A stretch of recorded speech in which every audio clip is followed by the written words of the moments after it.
Neymar Junior, rien que ce nom ça évoque tellement de choses, pas vrai?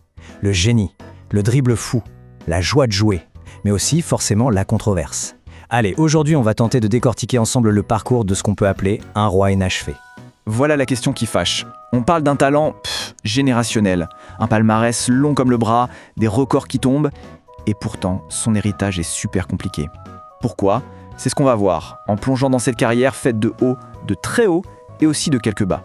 Bon, pour tout comprendre, il faut revenir au tout début. Direction le Brésil, là où tout a commencé pour le jeune prodige. Dès ses débuts à Santos, tout le monde a compris. Ce gamin, Neymar da Silva Santos Junior, ce n'était pas juste un bon joueur. Non, c'était autre chose. Une qualité technique pure, des dribbles venus d'une autre planète. Et devant le but, une efficacité de tueur. On tenait un phénomène, c'était clair. Il n'a pas attendu pour le confirmer, hein. Ce n'était pas juste un jeune qui faisait des gris-gris. Non, c'était un gagneur. Il a pris Santos par la main et les a emmenés au sommet. Avec notamment la Copa Libertadores, l'équivalent de la Ligue des Champions d'Amérique du Sud. Excusez du peu. Et forcément, en 2013, l'Europe lui fait les yeux doux. Il signe au Barça. Et là, on va assister à la naissance de quelque chose de mythique. L'une des attaques les plus terrifiantes de tous les temps. Messi, Suarez, Neymar. La MSN, voilà. Juste ces 3 lettres, ça suffisait. Toute l'Europe du foot tremblait rien qu'en entendant cet acronyme. Un trio de légendes, tout simplement. Et sur le terrain, c'était de la pure magie. Leur connexion était télépathique, c'était fou. Ils se trouvaient les yeux fermés. Et ensemble, ils ont tout raflé. Championnat, coupe et surtout le Graal, la Ligue des Champions. Et individuellement, il était au sommet. À 2 reprises, il termine 3e au Ballon d'Or. D'accord, derrière les 2 extraterrestres, Messi et Ronaldo. Mais quand même, à ce moment-là, c'était clair et net.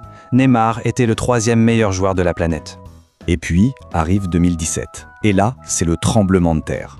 Un transfert qui va faire exploser tous les records et qui va marquer un tournant majeur, pour ne pas dire définitif, dans sa carrière. 222 millions d'euros. C'est la somme folle que le Paris Saint-Germain pose sur la table pour payer sa clause. C'était inimaginable, du jamais vu. Neymar devient, et de très loin, le joueur le plus cher de l'histoire. Ce transfert, il a fait sauter la banque et a redéfini complètement le marché. Alors, Paris, 6 saisons là-bas, et on peut dire que ça a été compliqué. Un mélange de succès, oui, mais aussi de beaucoup de frustration. C'est vraiment le paradoxe parisien. D'un côté, il empile les titres en France, il amène même le club en finale de Ligue des Champions en 2020, c'est énorme. Mais de l'autre, c'est une lutte de tous les instants. Les blessures qui s'enchaînent, toujours au mauvais moment, et puis toutes ces histoires en dehors du terrain, ça a beaucoup pesé. Mais peu importe les galères en club, il y avait une constante. Le maillot jaune de la sélection. Pour le Brésil, il a toujours été le patron, la star incontournable. Et avec le Brésil, il a vécu des montagnes russes émotionnelles. Le sommet absolu, c'est bien sûr cette médaille d'or olympique à Rio en 2016. La première de l'histoire du Brésil, à la maison, c'était incroyable. Mais il y a aussi eu le revers de la médaille, la blessure en 2014, et puis ses échecs répétés en Coupe du Monde. Ce trophée qui lui a toujours échappé. Et pourtant, on peut dire ce qu'on veut, mais les chiffres, eux, ne mentent pas. 79 buts. Avec ce total, il a fait quelque chose que personne ne pensait possible. Il a dépassé la légende, le roi Pelé, pour devenir le meilleur buteur de toute l'histoire du Brésil. C'est juste monumental. Il faut bien se rendre compte de ce que ça représente. Alors voilà, on a vu les sommets, on a vu les galères. Comment on fait le bilan de tout ça? Comment on résume une carrière pareille? Cette citation, elle résume tout, en fait. Il est, factuellement, l'un des plus grands joueurs de l'histoire. Point. Mais il y a toujours un mais. Sa personnalité, ses choix, sa vie en dehors des terrains, tout ça a toujours fait jaser et ça fait partie du personnage.